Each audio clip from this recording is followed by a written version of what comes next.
सत श्री अकाल जी। मेरा नाम प्रोफेसर कुलविंदर सिंह है और गुरु नानक देव जी के 550वें गुरुपूरब को समर्पित हमारी एक सीरीज़ है।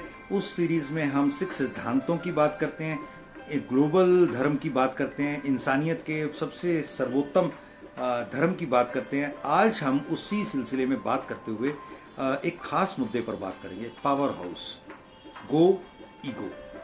इसमें हम बात करते हुए कुछ चीज़ों के ऊपर, सिद्धांत के ऊपर बात करेंगे। काम तो करना है गो, लेकिन ईगो, नो ईगो, किसी तरीके का मन में ये नहीं रखना कि ये मैं ही कर रहा हूँ, मेरे कारण ही हो रहा। अपने आप को कृत मान के एक कारक की, एक साधन मात्र रहना है।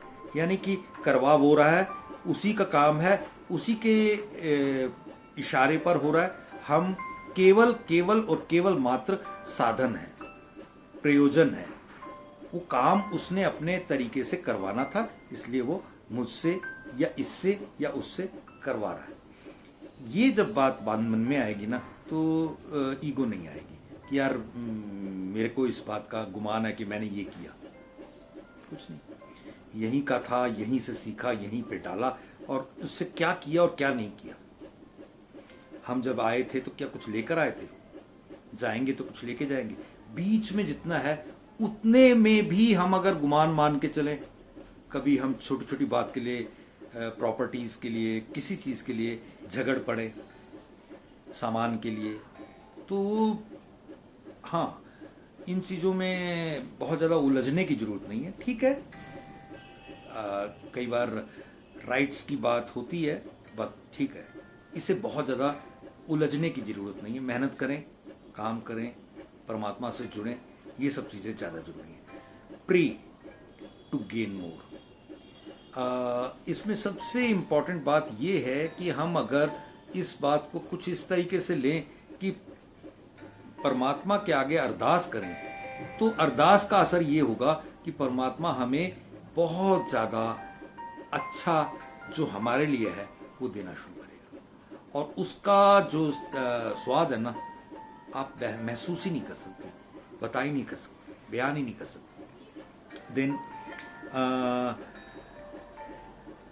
Prioritise action on it. अब इसी के पूरे सूत्र में, पूरी इसकी सुविधा में आप ये करना शुरू करें कि यार इसमें क्या पहले क्या बाद में, और उसी लेवल से आप पावर हाउस की तरफ, पावर हाउस बनने की तरफ बिना ईगो के चल निकलेंगे। आपके कामों में एक सिमेट्री आनी शुरू हो जाएगी, एक बढ़िया लय आनी शुरू हो जाएगी। ग्रेटिट्यूड। आज एक गुरबानी की सुखमनी साहब की तुक है, उसका छोटा सा अर्थ लेने की कोशिश करेंगे। ग्रेटिट्यूड। 10 वस्तु ले पाछे पावे, एक कारण भी खोट गवावे। 10 भी न दे, एक भी हिरले, तो मूड़ा को कहा करे। जिस ठाकुर सो नाही चारा, ताको कीजिए सब नमस्कार। इसके भाव के ऊपर हम जाते हैं, क्योंकि मुझे वाणी और वाणी के चीज़ों के बारे में बहुत कम ज्ञान है।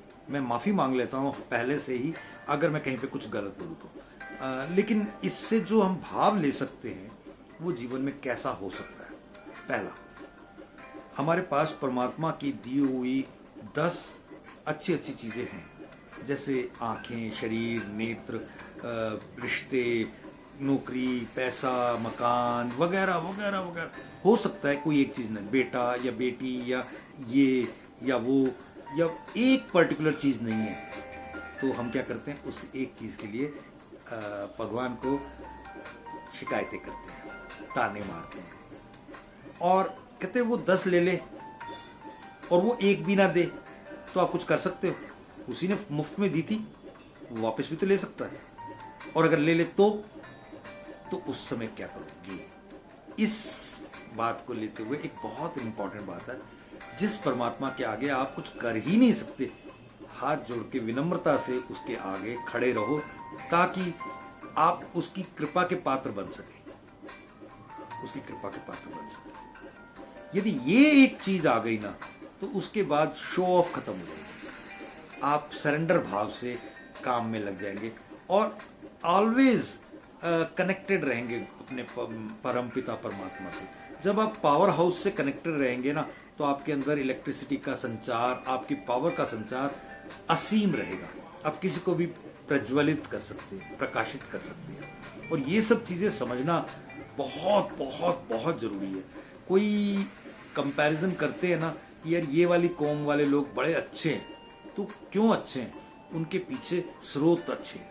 और कोई बोलते हैं यार ये तो कुछ खास तरीके से काम करते हैं, तो वो खास तरीके से क्यों करते हैं? उनकी खास तरीके के खास ही सोच के तरीके हैं।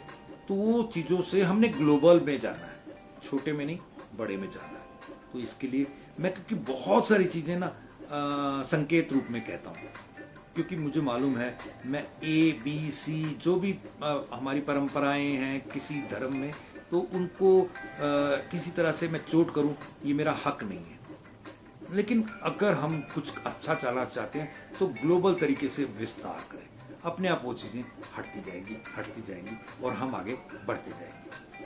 Thank you. वाहिगुरु जी का खालसा, वाहिगुरु जी की फतेह।